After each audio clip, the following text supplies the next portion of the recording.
He was Manchester United's perfect hero, until the day the world discovered he was anything but.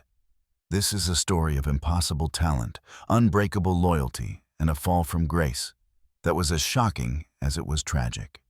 If you love stories that show the real complex heart of football, subscribe and turn on those notifications, because you won't want to miss what we have on Legends of Football League. In the Grand Cathedral of Old Trafford, the theater of dreams, some names are not just spoken. They're whispered with reverence etched into the very soul of the stadium, like saints.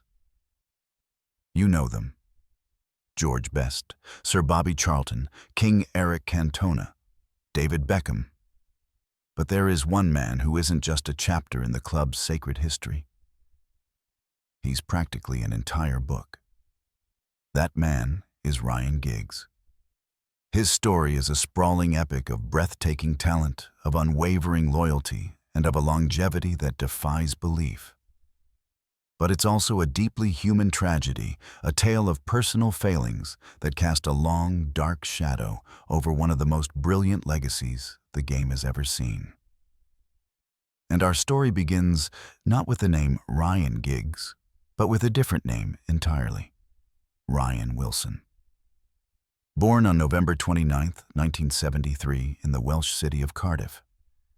Young Ryan's heritage was a blend of cultures, his father Danny Wilson, a well-known black rugby player. From the moment he could walk, it seemed a football was his closest companion. There was a natural, almost supernatural gift in him. His feet didn't just kick the ball, they caressed it. He moved across the muddy pitches of his youth with an astonishing, weightless grace. The ball seemed tethered to his laces by an invisible string, a true extension of his own body. He was poetry in motion before he was even a teenager. The Wilson family eventually moved to Manchester, the pulsing heart of English football, and a talent like his could not stay hidden for long. Scouts began to murmur his name. But ironically, the first jersey young Ryan Wilson pulled over his head was the sky blue of Manchester City. He was in their academy on their books. But destiny, as it so often does in football, had a different, more dramatic path in mind. A path painted in vivid, glorious red. Harold Wood, a legendary Manchester United scout, was the man who saw it first. He watched a 13-year-old Ryan play and couldn't process what his eyes were telling him. He didn't walk, he didn't jog. He sprinted back to Sir Alex Ferguson's office at Old Trafford. He burst in and uttered a line that has since become immortal in the club's folklore. "Alex, I've just seen a kid. He was floating over the ground like a cocker spaniel chasing a piece of silver paper in the wind." Sir Alex Ferguson, a man whose genius was built on recognizing and nurturing raw, explosive talent, didn't hesitate. He trusted his scout's instincts completely. And so, on Ryan's 14th birthday, a day that would alter the course of football history, the great manager of Manchester United didn't send a letter. He didn't make a phone call. He got in his car and drove to the Wilson family home himself. Imagine that. The knock on the door, and standing there is Alex Ferguson. He sat down in their living room, looked the young boy and his mother Lynn in the eye, and he didn't just offer a contract. He painted a picture. He outlined a vision of a glorious future of trophies of stardom, all under the floodlights of Old Trafford. That personal touch, that undeniable sincerity from a living legend, was everything. Young Ryan Wilson chose the red shirt. Shortly after, following family difficulties, he made the profound decision to take his mother's surname. And in that moment, the legend of Ryan Giggs was officially born. It's a huge turning point in any young player's life, isn't it? Choosing a club, choosing a name, choosing a future.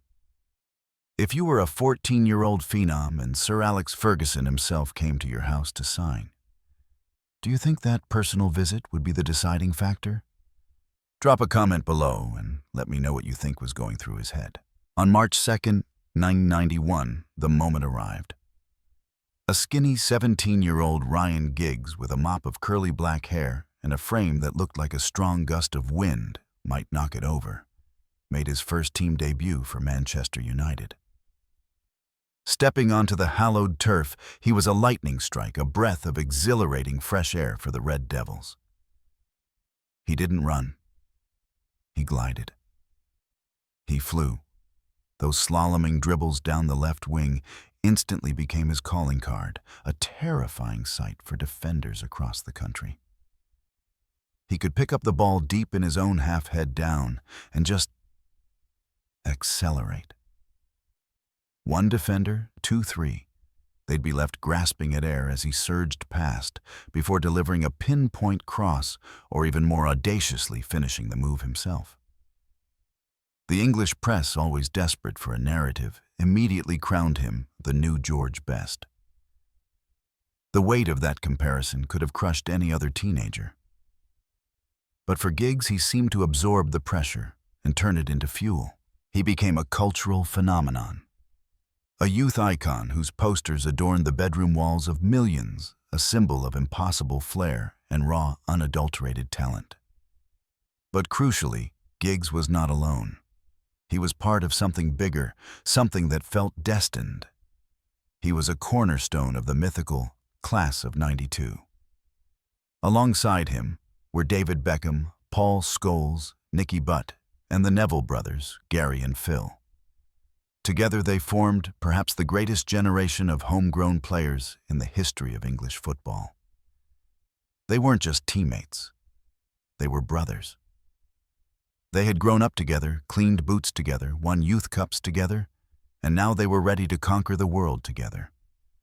Their bond, their shared understanding and telepathy on the pitch came the very soul of Manchester United's unprecedented dominance for the next 2 decades. The story of the class of '92 is an epic in its own right, and trust me, we'll be diving deep into more stories of football brotherhood and these legendary squads right here on the channel. So make sure you're subscribed with those notifications, and you won't want to miss it. If you had to distill the entire sprawling career of Ryan Giggs down to a single breathtaking moment, it would have to be the night of April 14th, 1999. An FA Cup semi-final replay at Villa Park against their fiercest rivals, Arsenal's Invincibles, in waiting. The match was balanced on a razor's edge, a brutal, unforgiving contest. Manchester United were down to 10 men after their captain Roy Keane had been sent off. The score was locked at 1-1 in extra time. Legs were heavy, minds were exhausted, and the grim lottery of a penalty shootout loomed. And then, it happened. A moment of pure unscripted genius. A tired, misplaced pass from Arsenal's Patrick Vieira in midfield. The ball rolls almost innocently into the path of Ryan Giggs, who is deep inside his own half. And he just goes. He puts his head down and begins a run that will be replayed for eternity. He accelerates the ball, seemingly magnetized to his left foot.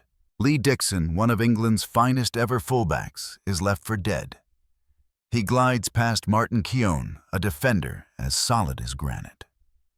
The legendary Arsenal captain Tony Adams lunges in desperation and is made to look like a statue.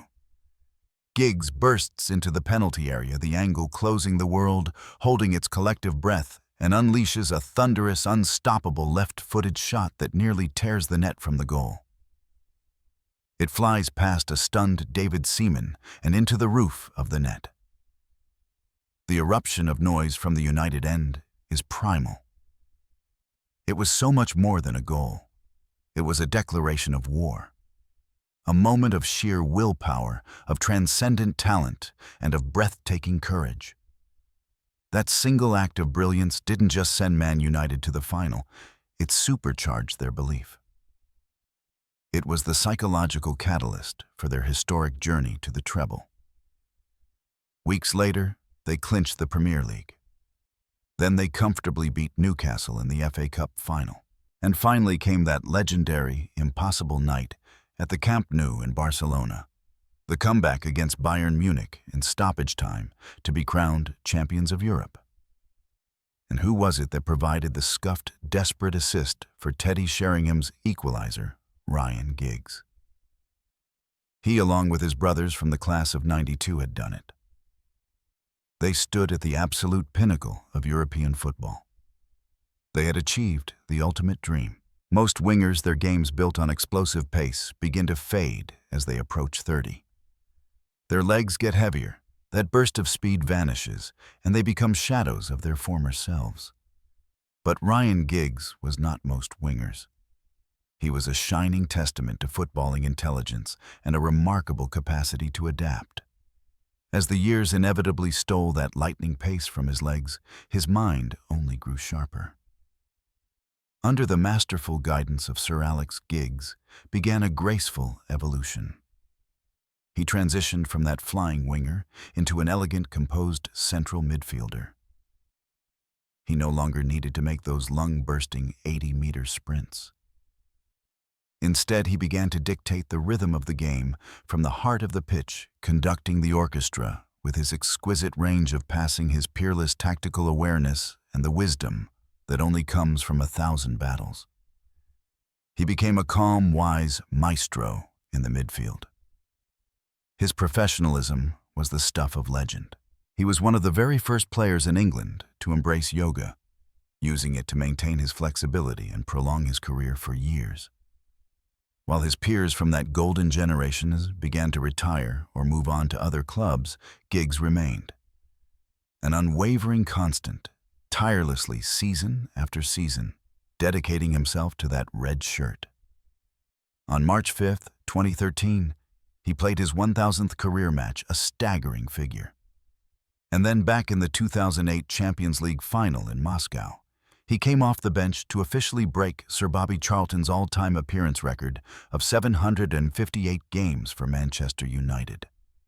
That moment, as he later stepped up to score his penalty in the shootout and lift that iconic silver trophy, wasn't just another victory. It was the ultimate affirmation of absolute loyalty and superhuman endurance. He had completed the journey from wonder kid to living, breathing club legend. On the pitch, Ryan Giggs was a portrait of class, a gentleman, a model professional.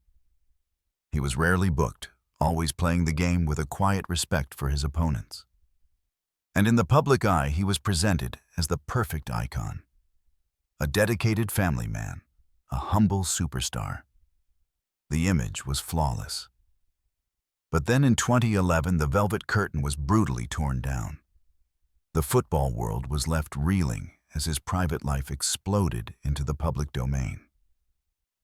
The stories that emerged, tales of long-term extramarital affairs, including a devastating one with his own brother's wife, shattered the pristine image that had been so carefully curated over 2 decades.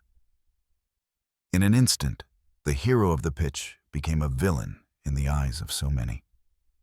The gleaming glory of 13 Premier League titles, Champions Leagues, 4 FA Cups, and countless other honors suddenly felt tarnished, stained by inexcusable personal betrayals. It was a seismic shock, a bitter, painful reminder that the gods we worship on the football pitch are in the end just mortals. They are human beings full of the same weaknesses and flaws as the rest of us. In a flash, the legacy of Ryan Giggs became impossibly complicated. You could no longer just remember the magical dribbles, the impossible goal against Arsenal, or the undying loyalty. Now those memories were forever intertwined with the ugly stains of his personal life. In 2014, after a brief stint as the club's interim player-manager, Ryan Giggs, at the age of 40, officially hung up his boots. The entire Old Trafford Stadium rose as one to applaud a man who had given his entire playing career to their club, a feat almost unthinkable in the transient world of modern football. He walked off the pitch for the final time as the most decorated player in the long and storied history of English football. After retiring, he stayed on as an assistant coach to Louis van Gaal before finally deciding to forge his own path. He took on the role of manager for his home country, Wales. It felt like a perfect fit. And under his leadership, Wales thrived, playing with a renewed sense of purpose and successfully qualifying for Euro 2020. It seemed like a new chapter was being written, a chance for him to find a different kind of redemption, to rebuild his story as a successful manager. But his personal demons, it seemed, were not finished with him. Just before the tournament was set to begin, his dream was snatched away. New allegations of assault and coercive behavior forced him to step down as the manager of Wales, leaving a job he cherished unfulfilled. The story of Ryan Giggs is not a simple fairy tale with a neat, happy ending. It is a true footballing epic, one containing the most glorious chapters imaginable, but also the most tragic. He was without question a footballing genius. He was the living embodiment of loyalty and endurance. He was the flying winger who carried Manchester United on his shoulders for 2 decades. That goal against Arsenal will forever remain one of the most beautiful, defiant moments the game has ever produced. But he was also a man defined by his indelible mistakes. His legacy will forever be viewed through 2 conflicting lenses, one of unparalleled greatness on the pitch and the other of profound failure and betrayal off it. Ryan Giggs is a legend, but he is a flawed, imperfect one. And perhaps in the end, it is that very complexity, that uncomfortable contradiction, that makes his story so raw, so real, so thought-provoking, and one that will continue to be told and debated for generations to come in the theater of dreams. And that's where this incredible, complicated football story concludes. What a journey. Right, I am so eager to hear your thoughts. What moment in his career stands out to you the most? And how do you personally reconcile the on-field genius with the off-field failings? Please share all your opinions, your favorite memories, and any questions you still have in the comments below. I truly love reading every single one and building this amazing community of football lovers with all of you.